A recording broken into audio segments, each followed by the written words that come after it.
Marcos Lopez looked like the kind of man people could trust. He wore his uniform with pride. He spoke clearly. He smiled at families. When he talked about safety, people believed him. In Osceola County, Florida, many thought they were lucky to have him as sheriff. Marcos Lopez was born in Chicago, but he grew up in Central Florida. He understood the area. He knew the people. As a young man, he joined the military and served his country for many years. This helped build his image as a disciplined and honorable man. After the military, Lopez joined the Osceola County Sheriff's Office in 2003. He started at the bottom like many others. He worked patrol. He followed orders. Over time, he moved up the ranks. Other deputies saw him as hardworking and friendly. Supervisors trusted him. Lopez knew how to talk to people. He attended community events. He shook hands. He listened. He made people feel important. This helped him build strong connections in the county. In 2020, Lopez decided to run for sheriff. His campaign focused on safety, family, and fairness. He promised to fight crime and protect the community.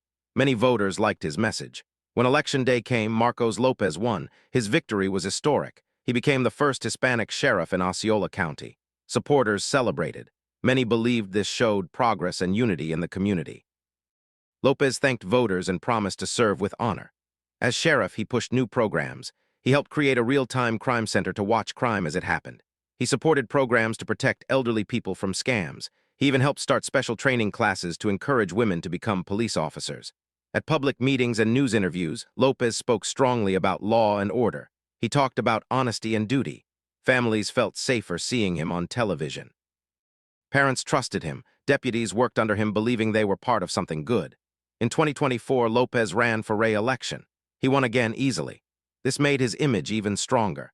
To many people, he was proof that a good man could lead with strength and fairness. But behind this perfect image, a darker story was already taking shape. Years before becoming sheriff, as early as 2019, Lopez had begun making dangerous choices. At that time, he was still a deputy and planning his political future. That was when he first became connected to illegal gambling operations. These were not small card games. They were secret gambling clubs hidden behind normal-looking buildings. Inside were illegal slot machines that paid real cash. These clubs made large amounts of money every night. One of the main places was called the Eclipse Social Club in Kissimmee. From the outside, it looked harmless. Inside, it was loud, bright, and full of people gambling for cash. According to investigators, Lopez helped connect people involved in these clubs. He helped find locations. He spoke with owners. He used his law enforcement knowledge to help the operations stay hidden. In return, he received money. During his campaign for sheriff, gambling bosses helped him. They gave him cash for campaign support. They also gave personal gifts. At first, these payments may have seemed small or easy to hide. But they pulled him deeper into the illegal world. Little by little, Lopez crossed lines he could not uncross. When he won the sheriff election in 2020, everything changed. Now he was no longer just a deputy. He was the top law enforcement officer in the county. He had power. He had authority. He had control over deputies and investigations. Instead of cutting ties with the gambling world, Lopez used his new power to protect it. Investigators later said he warned club owners when police activity was coming. He told deputies to avoid certain locations. When honest officers wanted to check suspicious businesses, Lopez stopped them. He told them there was nothing there. This behavior shocked many once it became public. The man trusted to stop crime was quietly helping criminals. Lopez also met secretly with the main gambling boss, Krishna Diakaran. These meetings were not about law enforcement. They were about protection and money. Cash payments were made again and again. According to court records, Lopez received hundreds of thousands of dollars over several years. This money was payment for silence, protection, and influence. While Lopez stood in front of cameras talking about justice, the secret empire continued to grow behind closed doors. No one in the public knew the truth yet. Deputies trusted their leader. Families trusted the badge. The sheriff looked like a hero. But the seeds of his fall were already planted, and soon everything would come crashing down. After Marcos Lopez became sheriff, the world around him changed, but not in the way people expected. To the public, he was busier than ever. He attended ribbon cuttings, charity events, and police graduations. He talked about safety and teamwork. Cameras followed him. Applause followed him too. Behind closed doors, another life was growing. The illegal gambling operation did not slow down after Lopez won the election. Instead, it expanded faster than before. The people running the clubs felt safer. They believed they had protection at the highest level of law enforcement, and in many ways, they did. New gambling clubs began opening across Central Florida. Some were in Osceola County, Others spread into nearby counties like Lake, Sumter, and Marion. Each location looked ordinary from the outside. Some appeared to be social clubs. Others looked like empty offices or private businesses. Inside, it was a different world. Bright lights flashed from illegal slot machines. Buttons were pressed all night. Cash was paid out instantly. No taxes, no rules, no records, only money. People came from all over. Some came for fun, others came with addiction. Many lost more than they could afford, but the clubs stayed open, night after night. The bosses counted the money carefully. Bags of cash, boxes of bills. Over time, investigators would estimate that the operation made more than $21 million in just a few years. Marcos Lopez was no longer just connected. He was deeply involved.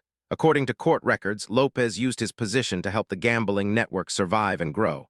When other law enforcement agencies showed interest, he acted quickly. He warned the club owners. He told them when to shut down for a day. He told them when it was safe to reopen. He also controlled his own department. Several deputies later said they were told to avoid certain buildings. When questions were asked, Lopez dismissed them. He said the locations were not a problem. Some deputies felt uncomfortable but trusted their sheriff. Others were confused. Why ignore obvious signs of illegal gambling? The answer stayed hidden for a long time. Lopez kept close contact with Krishna Diakaran, the main organizer of the gambling empire. Their relationship was built on secrecy and trust. They met privately, they spoke often. Messages between them later became key evidence. In one message, Lopez hinted at future plans. He suggested that once he had more power, even more clubs could open. To investigators, this showed intent. Not mistake, not accident, but planning. Money flowed regularly. Cash payments were made in quiet places, parking lots, private events, even public gatherings where no one would suspect anything. One payment, according to testimony, happened during a rodeo event. Another was handed over in a bag filled with thousands of dollars. The amounts added up quickly. Investigators later said Lopez received between $600,000 and $700,000. None of it was reported. None of it was legal. His lifestyle did not change too much on the outside. That helped him stay hidden. He did not buy flashy cars. He did not build a mansion. He stayed careful. But the money still had to move. This is where his family became involved. According to prosecutors, Lopez's wife helped handle the cash. She assisted in moving money and hiding it. Some of it was placed in safe locations. Some was moved through other people. This made the trail harder to follow, but not impossible. While Lopez and the gambling bosses believed they were safe, something else was happening quietly. Federal investigators had started paying attention. Tips came in. Patterns were noticed. Certain clubs never seemed to get raided. Certain names kept appearing. Homeland Security and state investigators began working together. They moved slowly, carefully. Undercover officers visited the clubs. They played the machines. They watched how money moved. They listened to conversations. They recorded evidence. They tracked cars. They followed meetings. Phones were monitored. Messages were saved. Financial records were studied. Every piece added to a growing puzzle. By 2023, investigators were confident this was not just illegal gambling. It was organized crime, and it was protected by someone powerful. But they needed more proof. They waited. They watched. They let the operation continue while building an airtight case. The longer it ran, the more evidence they collected. The gambling bosses felt untouchable. They joked about raids that never came. They believed the sheriff had everything under control. Marcos Lopez continued his public role perfectly. He gave speeches about fighting crime. He praised his deputies. He talked about honor and responsibility. People clapped. They trusted him. Inside the sheriff's office, morale slowly began to change. Some deputies noticed strange decisions. Some felt pressure to look the other way. Others felt something was wrong but did not know why. Fear and loyalty kept many silent. The gambling empire reached its peak. Eclipse Social Club became the center of everything. It was the most profitable, the most protected, the most important. Money flowed every night, but federal agents were now ready. By early 2025, the investigation was complete. Hundreds of pages of evidence had been collected. Text messages, photos, videos, bank information, witness statements. The agents knew exactly who was involved. They knew when to move. The final plan was set. No one in the gambling network suspected what was coming. Not the workers, not the bosses, not even the sheriff. The morning that would change everything was approaching fast, and when it arrived, the secret empire would collapse in a single day. The morning of June 5, 2025 began like any other day. The sky over central Florida was still dark. Streets were quiet. Most people were asleep. There were no signs that history was about to change. Inside his home, Sheriff Marcos Lopez was getting ready for work. He wore his uniform. His badge was polished. His gun was in place. To anyone watching, he looked like a man in control. But outside, unseen, federal agents were already moving. Cars without markings rolled into position. Radios stayed quiet. Doors opened softly. Every step had been planned weeks in advance. There was no rush, no noise, only focus. This was not a normal arrest. This was the arrest of a sitting sheriff. At exactly the right moment, agents walked up to Lopez's front door. One of them knocked. Lopez opened the door himself. He was still wearing his uniform. Agents identified themselves. They told him he was under arrest. They did not raise their voices. They did not argue. They simply stated the facts. For a moment, Lopez looked confused. His face changed. The confident smile was gone. His eyes moved quickly, searching for answers. He asked one question. "What is this about?" No one answered. The handcuffs clicked shut. The sound was small but powerful. The sheriff of Osceola County was now a prisoner. Neighbors watched quietly as Lopez was led to a vehicle. Phones came out. Whispers spread. Within minutes, word began to travel, but this was only the beginning. At the same time, dozens of agents were moving across multiple counties. Raid teams hit gambling clubs, storage buildings, and private homes. Doors were broken open. Machines were shut down. Cash was seized. At Eclipse Social Club in Kissimmee, the lights went dark. Slot machines stopped blinking. Tables were left behind. Money was found hidden in walls, safes, and secret rooms. Some workers tried to run, others froze in shock. Agents took everything: computers, phones, paper records, bags of cash. The gambling empire that had taken years to build collapsed in hours. By mid-morning, the news exploded. Television stations broke into regular programming. Headlines flashed across screens. Social media went wild. People refreshed their phones again and again, unable to believe what they were seeing. Osceola County Sheriff arrested. Top lawmen accused of protecting illegal gambling. This can't be real. Inside the sheriff's office, deputies stood in silence. Some were angry, some were embarrassed, some felt sick, many felt betrayed. They had trusted their leader. Now his office was empty. Just hours after the arrest, Florida Governor Ron DeSantis acted. Suspended Marcos Lopez from his position immediately. There was no delay, no waiting. The governor appointed Florida Highway Patrol official Christopher Blackman as interim sheriff. His mission was clear: restore order and trust. Blackman walked into a broken department. He met with deputies. He listened. He promised transparency. He said no one was above the law, but the damage was already deep. Lopez was taken to jail and formally charged. The charges were serious: racketeering, conspiracy. Crimes that could lead to decades in prison. Prosecutors said Lopez was not a victim. He was a willing participant, a leader, a protector of crime. Bond was set at $1 million. Later, Lopez posted bond and was released. He walked out of jail a free man for now, but everything else was gone: his badge, his power, his reputation. Outside, reporters waited. Cameras flashed. Lopez said nothing. He looked straight ahead and walked away. As days passed, more arrests followed. Workers from the gambling clubs were taken into custody. Managers were charged. Money handlers were questioned. One suspect fled the country, later believed to be hiding in China. Then came another shock. Lopez's wife was arrested. Prosecutors said she helped move and hide the illegal money. She was accused of being part of the operation. The case was no longer just about one man. It was about a family and a network. Court documents began to appear. Page after page revealed details the public had never imagined. Text messages, dates, times, locations, payments. The story was worse than anyone expected. Some defendants quickly made deals. They agreed to talk. They agreed to testify. They wanted reduced sentences. They wanted protection. One by one, they told investigators what they knew, and they all pointed in the same direction: Marcos Lopez. The most damaging testimony came from Krishna Diakaran, the gambling boss. He chose to cooperate fully. He told prosecutors everything. He described secret meetings, cash payments, warnings about raids, instructions to keep deputies away. He described how the sheriff himself was part of the business. For prosecutors, this was the final piece. Lopez pleaded not guilty. His lawyers said he was innocent. They said the witnesses were lying to save themselves. They said the case was political. They asked for the trial to be held in Osceola County, where Lopez was known, where he had supporters. The judge did not agree right away. The trial date was not set yet, but one thing was clear: this case was not going away. In the community, reactions were mixed. Some people were angry. They felt fooled. They demanded the strongest punishment. Others defended Lopez. They said everyone deserves a fair trial. They said he had done good things before. But even those supporters struggled to explain the evidence. Good deputies worked harder than ever. They wanted to prove they were honest. They wanted to rebuild trust. Community meetings were held. People asked hard questions. Leaders promised reform.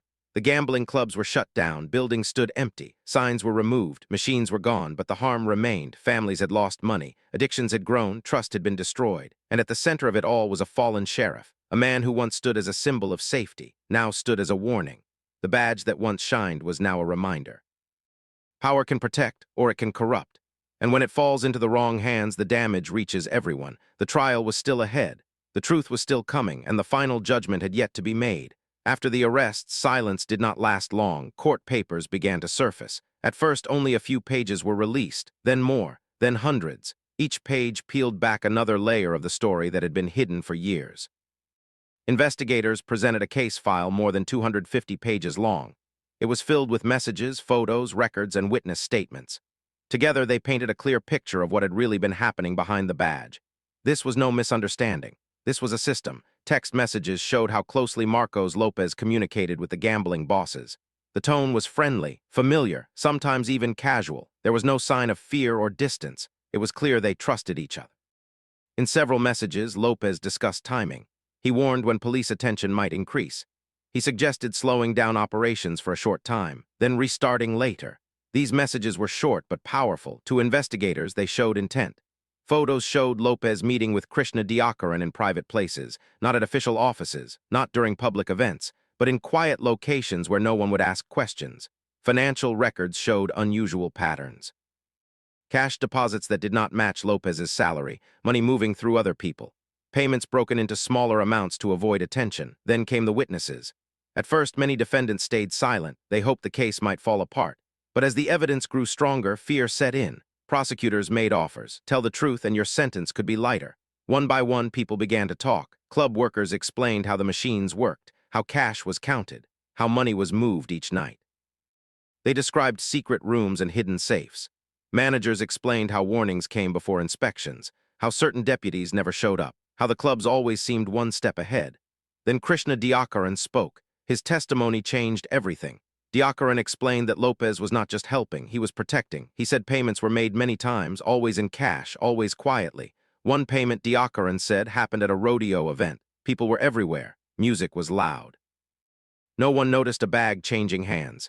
Inside was $15,000. Other payments were larger. According to Diakaran, Lopez expected the money. It was part of the deal. In return, the gambling clubs could operate without fear. Prosecutors said this testimony matched the text messages and financial evidence perfectly. Lopez's wife was also named in the documents. Witnesses said she helped move money and hide it. She was not just aware, she was involved. Her arrest shocked many people who had defended the family. The defense pushed back hard. Lopez's lawyers argued that the witnesses were criminals trying to save themselves. They said Diakaran could not be trusted.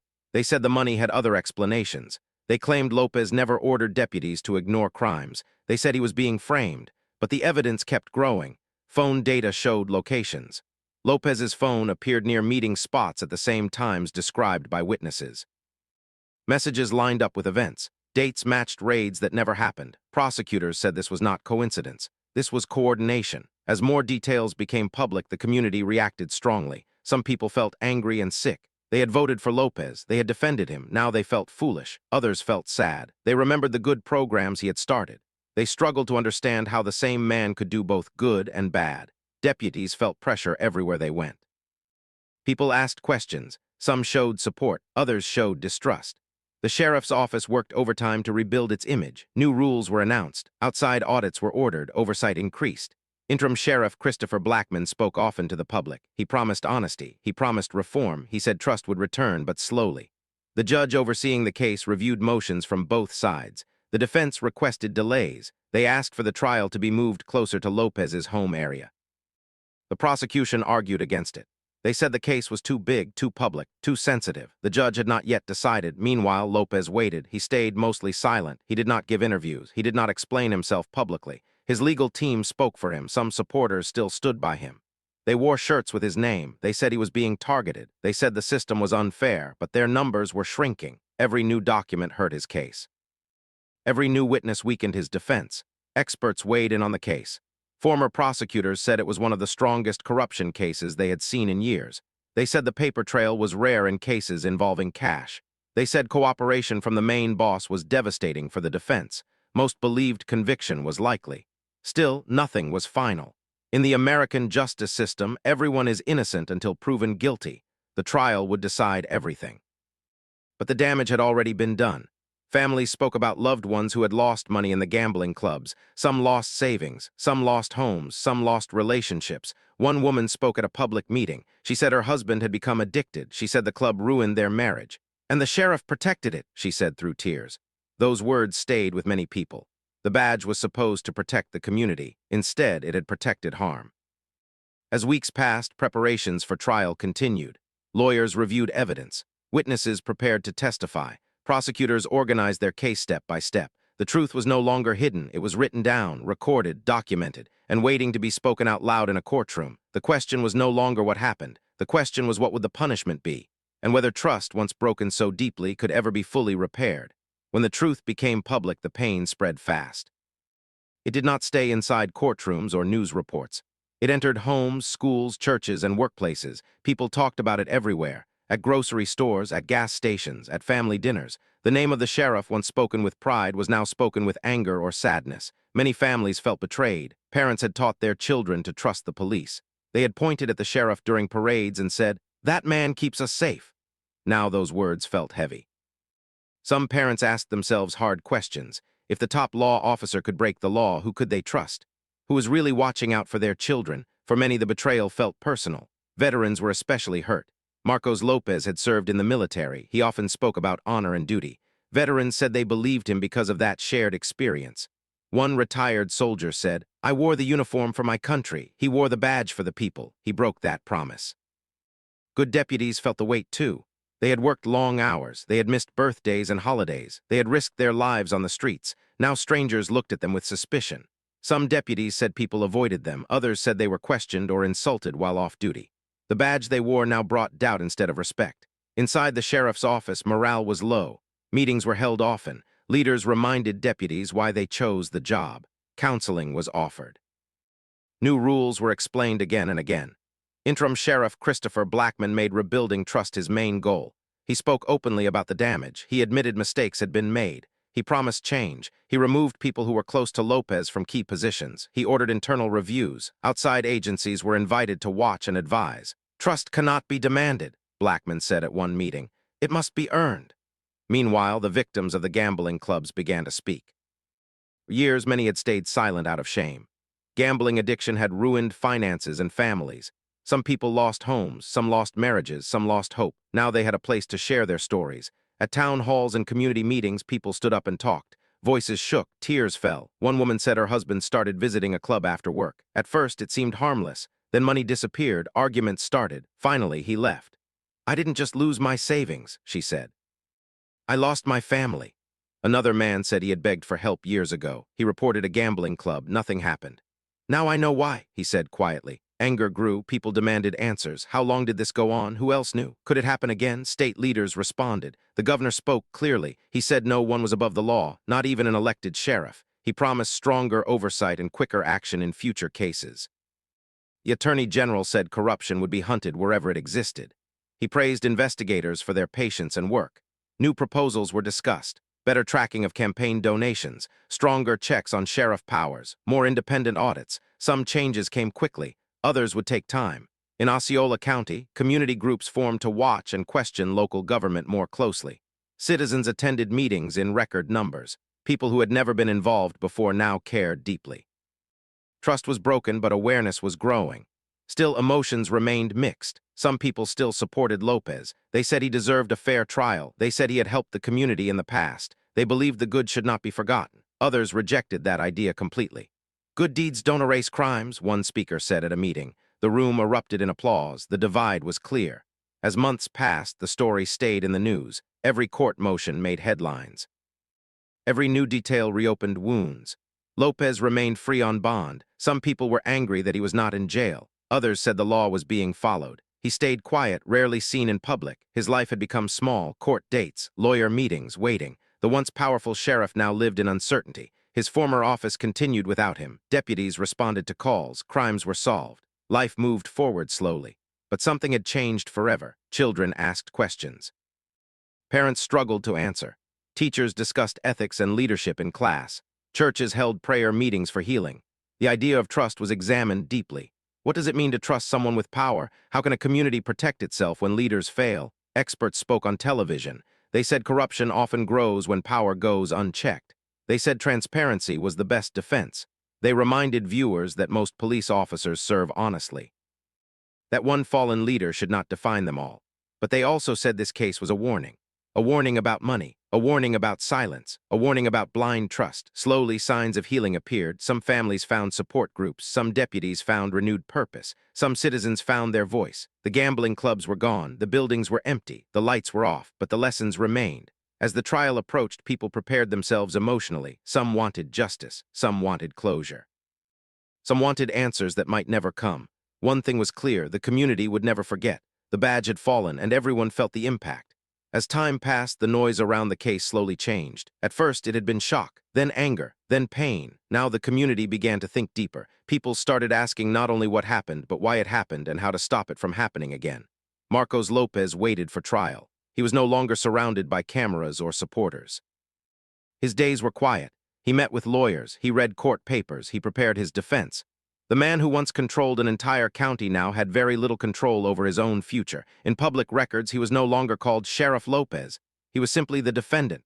That change mattered. Legal experts followed the case closely. Many said the evidence was strong. They explained how rare it was to see so much proof in a corruption case. Text messages, phone locations, witness deals, financial trails. They said juries usually believe patterns, not excuses. Still, the final decision would belong to 12 citizens. Until then, Lopez was presumed innocent, but the system around him had already learned painful lessons.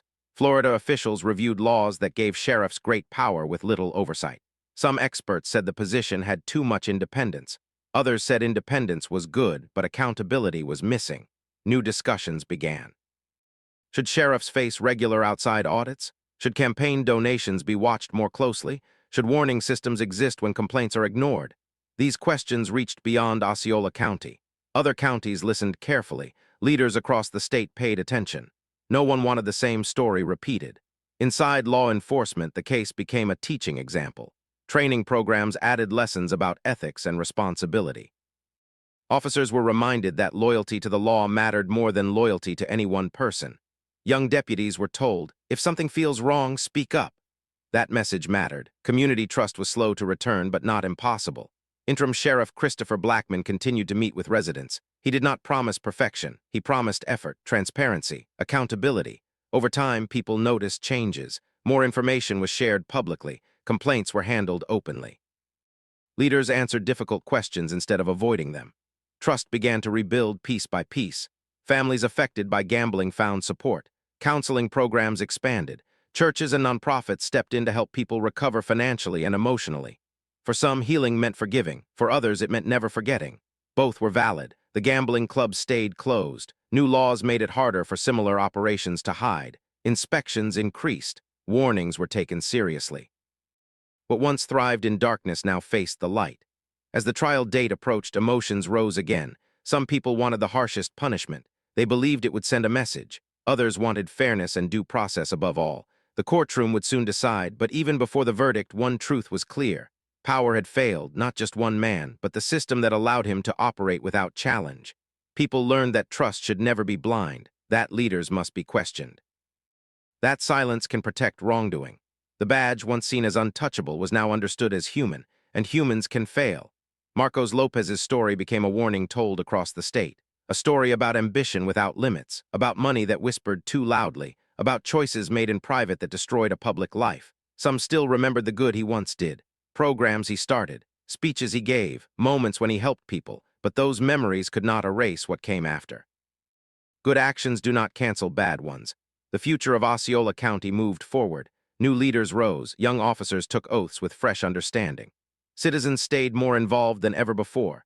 The community had been shaken, but it had not fallen. In the end, the case was never just about illegal gambling or cash payments. It was about trust. Trust given, trust broken, and trust slowly rebuilt. The fallen badge became a symbol, not just of failure, but of truth.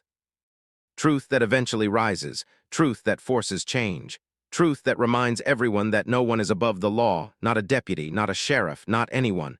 And as people looked ahead, they carried one lesson with them. Heroes can fall, but accountability must stand. Always.